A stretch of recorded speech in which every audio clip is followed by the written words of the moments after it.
Au nom de Jésus, shalom, shalom, bien-aimés dans le Seigneur, sois richement béni. Aujourd'hui, je viens simplement te rappeler certains éléments. Nous savions tous qu'au jour de la Pentecôte, dans les actes des apôtres, après avoir reçu le Saint-Esprit sous forme de langue de feu, les apôtres, chacun annonçait l'évangile et le peuple entendait dans sa langue. Ainsi donc, après avoir écouté l'évangile, ils se sont dit, que devons-nous faire? Ainsi donc, ils ont été exhortés à se repentir. Bien entendu, bien-aimé, je veux encourager quelqu'un à abandonner les œuvres de la chair. Tu ne peux pas expérimenter la puissance du Saint-Esprit tant que tu es attaché aux œuvres de la chair. Et on les a vus parler de ça quand la Bible nous dit dans Galates 5,16, je dis donc marchez selon l'Esprit et vous n'accomplirez pas les œuvres de la chair. Et le verset 17 nous parle de l'opposition des œuvres de la chair par rapport aux œuvres de l'Esprit. Nous avons cité même les œuvres de la chair. La débauche, les animosités, bien-aimés, les grogneries, les jalousies, la magie, bien-aimés, les envies, les querelles, bien-aimés, tout ce qui s'ensuit. Nous avons parlé de ça. Aujourd'hui, ayant reçu, ayant convaincu de la présence du Saint-Esprit au milieu de nous, étant convaincu que la présence de Dieu et sa puissance se manifestent au milieu de nous, je veux t'encourager, bien-aimé, à aspirer à deux choses, aux fruits de l'Esprit et aux dons. Les fruits de l'Esprit, bien-aimé, sont manifestés. Les fruits de l'Esprit nous permettent de vivre, de marcher selon l'Esprit. Parlant des fruits de l'Esprit, nous avons l'amour. Tu dois aspirer à l'amour. Tu dois aimer ton prochain, tu dois aimer Dieu et ton prochain. Nous devons être des ambassadeurs de Dieu. Celui qui aime est de Dieu. Celui qui pratique l'amour, bien-aimé, est de Dieu. L'amour sincère est de Dieu. Celui qui cultive la joie, bien-aimé, tu dois cultiver la joie en toi. Tu dois être joyeux même si tu traverses des moments difficiles, afin de maintenir le Saint-Esprit en toi, bien-aimé. Tu dois être un homme de paix. Tu dois cultiver la paix afin de maintenir le Saint-Esprit en toi, bien-aimé. La patience. Bien-aimé, la patience est un fruit de l'Esprit. Tu dois cultiver, tu dois aspirer, prier afin que tu sois patient. Nous avons écouté l'autre fois, dans Ecclésiaste 7, le verset 8, la Bible dit, mieux vaut la fin d'une chose qu'un son commencement. Mieux vaut un esprit patient qu'un esprit content. La patience est un chemin d'or. La patience est un fruit de l'Esprit au nom de Jésus. Ensuite, bien-aimé, la bonté. Tu dois cultiver la bonté. Bien-aimé, tu dois chercher le bonheur des autres. Tu dois chercher à faire le bien. La bienveillance, tu dois respecter et agir avec bonté envers les autres. Bien-aimé, la foi. Tu dois chercher la foi. Tu dois, bien-aimé, aspirer. Tu dois avoir une foi. La foi, bien-aimé, nous permet de maintenir le Saint-Esprit en nous. Si tu as la foi, bien-aimé, celui qui a la foi, bien-aimé, prouve qu'il a le Saint-Esprit en lui. Le Saint-Esprit, bien-aimé, la foi maintient le Saint-Esprit. Mais si tu perds la foi, l'Esprit s'éloigne de toi.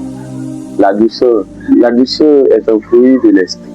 Celui qui a le Saint-Esprit est une personne douce. Alors, bien-aimé, si encore tu manques de douceur, il faut rechercher la douceur. Ce n'est pas toute chose que nous devons faire avec brutalité. Ce n'est pas toute chose, bien-aimé, que nous devons faire avec animosité. Parfois, il faut faire les choses de manière douce.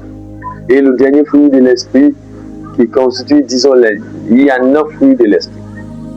La maîtrise de soi. Tu dois te maîtriser. Bien-aimé, tu dois savoir te maîtriser. Tu dois savoir dire non à certaines choses, à un certain moment donné. Bien-aimé, la Bible dit tout m'est permis, mais tout n'est pas utile. C'est ça, bien-aimé. Tu ne dois pas être là à encaisser tout. Il y a des choses que tu dois dire non. Au nom de Jésus. Au nom de Jésus. En célébrant cette Pentecôte, en nous rappelant de la descente du Saint-Esprit au milieu de nous, tu sais déjà que toutes ces choses sont disponibles au milieu de nous. Tu dois simplement ouvrir ton cœur à Dieu. Tu dois bien aimer marcher dans une vie de sanctification afin que le Saint-Esprit puisse opérer en toi, puisse descendre sur toi. Il est écrit dans Éphésiens, ne savez-vous pas que votre corps est le temple du Saint-Esprit et que l'Esprit de Dieu habite en toi. Bien-aimé, entretiens le temple qui est en toi. Bien-aimé, sanctifie ton corps, sanctifie ton cœur, afin que l'Esprit puisse demeurer en toi. Et dès lors que tu as le Saint-Esprit, automatiquement, ces fruits sont créés en toi. Alors, la question qu'il faut se poser, est-ce qu'il y a encore l'amour en toi? Est-ce qu'il y a la joie en toi? Est-ce qu'il y a la paix en toi? Est-ce que tu es un homme patient? Est-ce que tu es un homme bon? Est-ce que tu es un homme bienveillant? Est-ce que, bien-aimé, tu as la foi? Est-ce que tu es un homme doux? Est-ce que, bien-aimé, tu te maîtrises? Est-ce que tu te maîtrises devant les sexes? Tu te maîtrises devant, bien-aimé, les désirs de ce monde? Est-ce que tu maîtrises ta langue, bien-aimé? À toi la réponse. Si encore, bien-aimé, tu as des difficultés, tu n'arrives pas à te contrôler, tu n'arrives pas, tu manques ces fruits-là, ces 9 fruits, bien-aimé, c'est le temps de te repentir. C'est le temps de confesser devant une personne, un frère qui va t'aider à prier et t'aider à sortir dans cet état. Ainsi donc, je peux simplement rappeler, au-delà des fruits de l'esprit, il y a également les dons de l'esprit. Nous avons aussi les dons de l'esprit. Et parmi les dons sont répartis en 3 types. Les 3 types, nous avons les dons de révélation. Parmi les révélations, il y a la parole de sagesse. Bien-aimé, il y a la parole de connaissance. Bien-aimé, il y a le discernement des esprits. Ainsi, il y a le don de puissance. Le don de puissance, nous avons le don de foi. Nous avons le don de guérison. Nous avons, bien-aimé, le don d'opérer les miracles. Les dons d'inspiration, nous avons le don de prophétie, le don de diversité de langues et enfin le don d'interpréter les langues. Tu dois aspirer à ces choses. Nous devons aspirer aux 3 catégories de dons, disons les 9 types de dons, afin de pouvoir manifester la puissance de Dieu. Parce que la Bible dit, le royaume de Dieu consiste à une manifestation de puissance. Et il est écrit dans Matthieu 11, 12, depuis le temps de Jean-Baptiste jusqu'à maintenant, le royaume de Dieu est forcé.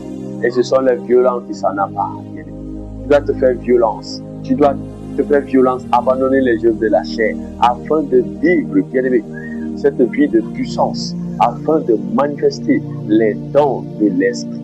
Que l'Éternel te fasse grâce.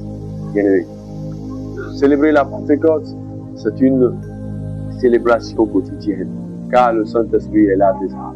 Chaque jour, bien-aimé, c'est une Pentecôte.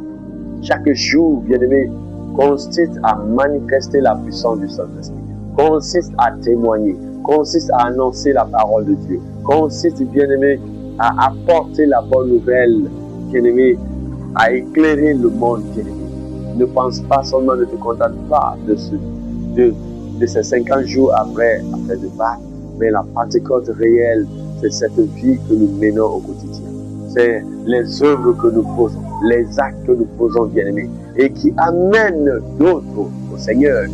Car la Bible dit, la foi vient de ce que l'on entend, et ce que l'on entend vient de la parole de Christ. Nous devons annoncer la parole, nous devons évangéliser autour de nous. Notre vie même doit témoigner, bien-aimés, de l'amour, des fruits de l'esprit. L'Éternel est clair. Je me lève pour déclarer sur la vie d'une personne, bien-aimée.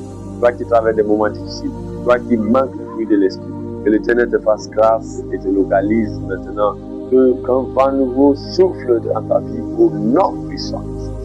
Amen.